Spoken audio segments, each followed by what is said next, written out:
In the heart of Lagos, Nigeria, there lies an old school, Queen's College. The sprawling campus, with its grand colonial architecture and towering trees, has stood for over a century.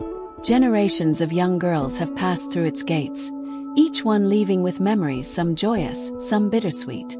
But among the many tales whispered within its walls, there is one that has lingered, growing darker with every retelling. The story begins with Eduora, a new student at Queen's College. She's 15, tall for her age, with skin as dark as the night sky and eyes wide with wonder at the world around her. She's bright, with a future her family is counting on, having come from a modest background. Her father had scrimped and saved for her education, and she was determined not to disappoint him. Queen's College was everything she had imagined and more. Grand halls lined with trophies, tall trees that cast long shadows over the courtyards, and dormitories filled with laughter and stories of past students. Yet, despite its charm, there was an unsettling feeling that hung in the air, especially at night. The older students often whispered about it when they thought no one was listening. Eduora had caught fragments of conversations about strange sounds in the corridors after dark, of footsteps that didn't belong to any student or teacher, and a name that sent shivers down spines: Miss Koi Koi. At first, Eduora dismissed the stories as mere folklore, ghost tales spun by bored teenagers. After all, every school had its legends. But the more she heard, the more curious she became. One evening, while unpacking her things in her dormitory, she found herself rooming with two other girls, F and Ngozi. F was a bubbly, carefree 16-year-old from a wealthy family. Her laugh echoed through the dorm like music, and her confidence made her seem untouchable. Ngozi, on the other hand, was more reserved, quiet but kind, always wearing a shy smile. They welcomed Eduora with open arms, quickly becoming her closest friends at Queen's College. As they sat in their dorm room that night, with a faint glow of the moon peeking through the windows, F's voice took on a mischievous tone. "Have you heard about Miss Koi Koi?" she asked, her eyes gleaming with excitement. Eduora raised an eyebrow, intrigued. "Only bits and pieces. Who is she?" Ngozi glanced around nervously, shifting in her seat as if even mentioning the name would summon something dark and sinister. F, on the other hand, was more than eager to tell the tale. "Years ago, Miss Koi Koi wasn't just a ghost," F began. "She was a real woman, a teacher here at Queen's College. Her name was Miss Grace, and she was beautiful. Everyone admired her, not just for her looks, but for the way she carried herself. Her skin was smooth and dark like ebony, and her hair was always tied up in the neatest bun. But what stood out the most about Miss Grace were her shoes, bright red heels that clicked with every step she took. Koi, koi. That's the sound they made when she walked down the halls. Miss Grace was strict, though, some would say too strict. She had no patience for the girls who misbehaved, and she was known for being harsh with punishments. But she had a mean streak too, especially when she felt disrespected. Rumor has it that one day, she struck a student across the face for talking back to her. That incident led to her dismissal. The school tried to cover it up, but it was too late. The damage was done. Miss Grace was furious. As she was being escorted out of the school, she swore vengeance on the place. She said she'd never leave. And then, F's voice dropped to a whisper. "She died." Eduora's eyes widened. What happened to her? "They say she was in a terrible accident that night. Hit by a car as she walked home. But here's the creepy part." F leaned in, her voice barely above a whisper. "The driver of the car said he swerved because he heard the sound of high heels clicking on the road. Koi, koi." But there was no one there. Ngozi shuddered, pulling her blanket tighter around her shoulders. Since then, they say Miss Koi Koi haunts the school, especially the dormitories. Girls have heard her heels clicking down the corridors late at night. Some have even claimed to see her, always dressed in red with those shiny red heels. And if you hear her footsteps behind you, well, you'd better not look back. Eduora felt a chill run down her spine. She wanted to dismiss it, to tell herself it was just a silly story meant to scare new students, but the fear in Ngozi's eyes made her hesitate. There was something more to this tale, something real. The first few weeks at Queen's College passed without incident. Eudora, F, and Ngozi became inseparable. They spent their days attending classes, wandering the sprawling campus, and sharing laughter late into the night. But it wasn't long before the atmosphere in the school began to change. It started small whispers in the hallway, strange shadows in the corners of rooms. One night, Eudora woke up to the sound of footsteps echoing down the corridor outside their dorm. She lay still, her heart pounding in her chest, straining to listen. At first, she thought it was just one of the teachers on patrol. But as the sound grew louder, she realized something was off. The footsteps were slow, deliberate, and they echoed with a distinct click. Koi, oi, koi. Eudora froze. Her breath caught in her throat, and she squeezed her eyes shut. She could feel her pulse racing as the sound grew closer. The footsteps stopped outside her door. For a moment, there was nothing but silence. Then, a soft tapping, almost like someone was gently running their fingers along the wooden surface of the door. Eudora didn't move.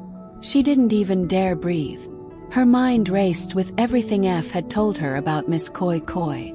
Could it really be her? Suddenly, the door rattled, as though someone was trying to turn the handle. Eudora's heart leapt into her throat. The sound of clicking heels echoed down the corridor again, slowly fading away into the distance. When morning came, Eudora told F and Ngozi what had happened, but F only laughed, saying it was probably one of the older girls playing a prank. Ngozi, however, was pale and quiet, her hands trembling as she listened. "It's her," Ngozi whispered. "Miss Koi Koi is real." Days turned into weeks, and the strange occurrences only grew more frequent. More and more girls began reporting strange sounds at night. The clicking of heels, the soft tapping on doors, and once or twice, some even claimed to have seen the figure of a woman in red walking down the hallways. The tension in the school was palpable. The teachers tried to dismiss the rumors, but it was clear that even they were unnerved by the stories that were spreading. Some girls began refusing to leave their dorms after dark, while others started sleeping with the lights on. One night, as Eudora, F, and Ngozi were getting ready for bed, F, always the boldest of the group, declared that she wasn't afraid of Miss Koi Koi. "It's just a stupid story," she said, rolling her eyes as she pulled on her pajamas. "And even if she is real, what's the worst that could happen? She taps on our door and asks for directions." Ngozi shushed her, her eyes wide with fear. "Don't say that. You'll anger her." F waved her off. "I'm serious, Ngozi. You're letting your imagination get the better of you." Eudora, however, wasn't so sure. She had heard the footsteps herself, felt the fear deep in her bones. But before she could say anything, F stood up and walked toward the door. "In fact, I'll prove it," she said, her voice filled with confidence. "I'll go out into the hallway right now, and I bet nothing will happen." Ngozi grabbed her arm. "Please don't." F smirked, her bravado unshaken. "You'll see. I'll be fine." With that, she opened the door and stepped into the dark corridor. The silence that followed was suffocating.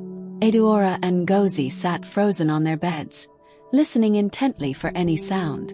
A minute passed, then two, and then the sound they had been dreading. "Koi, oi, koi." The distinct clicking of heels echoed down the hallway, growing louder and louder. Eudora's heart raced as she exchanged a terrified glance with Ngozi.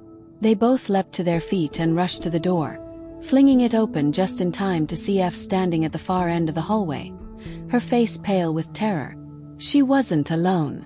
Standing just a few feet behind her was a woman dressed in red. Her long, flowing gown shimmered in the faint light of the corridor, and her bright red heels clicked against the floor with every step she took.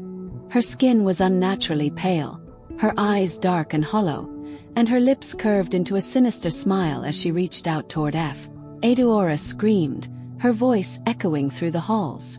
F turned and bolted toward them, her footsteps frantic as the figure in red followed, the sound of her heels relentless. "Koi, oi, koi." Eudora and Ngozi pulled F into the dorm room, slamming the door shut behind her. They stood in silence, hearts pounding, as the sound of Miss Koi Koi's heels slowly faded into the distance. F collapsed onto her bed, her bravado completely shattered. "She's real," she whispered, her voice trembling. "She's real." The events of that night changed everything. The once lively halls of Queen's College became a place of fear. The story of Miss Koi Koi spread like wildfire, and soon, even the bravest of the students refused to leave their rooms after dark. Teachers patrolled the corridors, but nothing could ease the growing terror that gripped the school. Eudora, F, and Ngozi were no longer the carefree friends they had once been.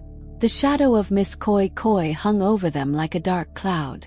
F, once the fearless leader of their group, was now a shell of her former self, quiet, jumpy, and constantly looking over her shoulder. One afternoon, as the three girls sat in the school's library, Eudora spoke up, her voice determined. "We have to end this." Ngozi looked at her, confused. "End what?" "This haunting," Eudora replied. "We can't live like this. We need to find out what Miss Koi Koi wants. Why she's still here." F. Siberet. "Are you crazy? She's a ghost, Eudora. You can't reason with a ghost." But Eudora shook her head. "There's always a reason. Maybe if we find out what she wants, we can help her, and she'll leave us alone." Ngozi bit her lip. "How do you even begin to find out why a ghost is haunting the school?" Eudora thought for a moment, then remembered something she had heard from one of the older students. "The school records. They're kept in the principal's office. If Miss Koi Koi was really a teacher here, there has to be something about her in there." F's eyes widened in fear. "You're not seriously suggesting we break into the principal's office, are you?" Eudora gave her a determined look. "Do you have a better idea?"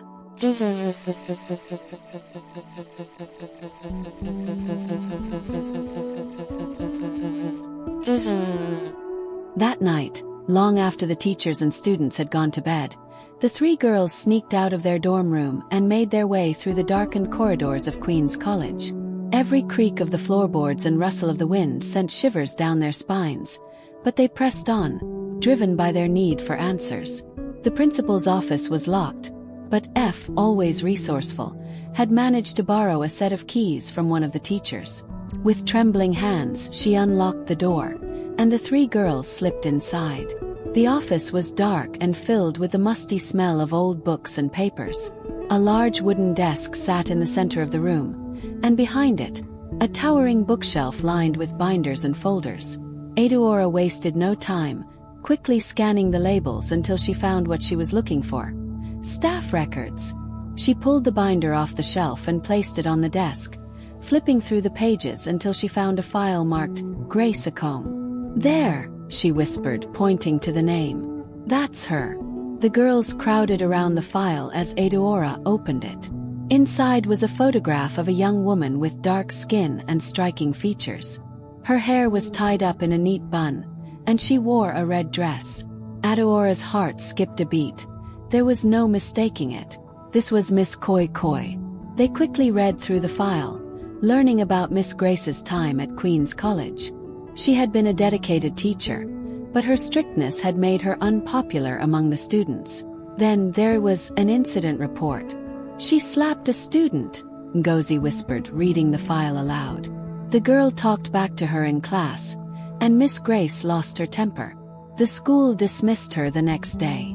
Frowned. "But that doesn't explain why she's haunting the school." Eudora flipped to the next page and gasped. "Look." There was a newspaper clipping attached to the file. The headline read, "Former Queen's College teacher dies in tragic accident." The article described how Miss Grace had been struck by a car on her way home after being dismissed from the school. Witnesses reported that the driver claimed he heard the sound of high heels clicking on the road before the accident, but no one had been able to explain it. "She swore vengeance," Eudora whispered, remembering the story F had told. "She said she would never leave the school." Suddenly, a chill filled the room and the girls froze. The sound of clicking heels echoed down the corridor outside the office. "Koi, oi, Koi." Eudora's heart raced. "She's coming." F and Ngozi looked at her, panic in their eyes. What do we do? F whispered. Adiora's mind raced. We have to talk to her. She's here because of what happened, because of the injustice she felt. Maybe if we show her we understand, she'll leave. Ngozi's eyes widened in fear. You want to talk to a ghost? But there was no time to argue. The sound of heels clicking grew louder, closer. Adiora took a deep breath and stepped toward the door. Miss Grace, she called out, her voice trembling. We know what happened to you. We know you were wronged. But the girls here now, they don't deserve this. They had nothing to do with what happened to you. Please, let them be. The footsteps stopped. The silence that followed was deafening. Then slowly the door creaked open. Standing in the doorway was Miss Koi Koi, her red dress shimmering in the moonlight that filtered through the windows. Her eyes were dark and empty, her face a mask of sorrow. But there was no malice in her expression, only a deep, unrelenting sadness. Adiora stepped forward, her heart pounding. You don't have to stay here anymore, she said softly. Your story has been told. You can rest now. For a moment, Miss Koi Koi simply stood there, her dark eyes locked on Adiora's. Then, without a word, she turned and walked down the corridor, the sound of her heels fading into the distance. The girls stood in stunned silence, their hearts racing. Was it over? The next morning, Queen's College returned to normal. The strange occurrences stopped, and the fear that had gripped the school for so long seemed to lift. Adiora, F, and Ngozi never spoke of that night again, but they knew they had witnessed something extraordinary. As the years passed, the story of Miss Koi Koi faded into legend once more, told in whispers by new generations of students. But for those who had seen her, who had felt her presence, the memory of Miss Koi Koi would never truly fade. And somewhere in the quiet halls of Queen's College, the sound of red heels clicking softly on the floor can still be heard. Koi, oi, oi.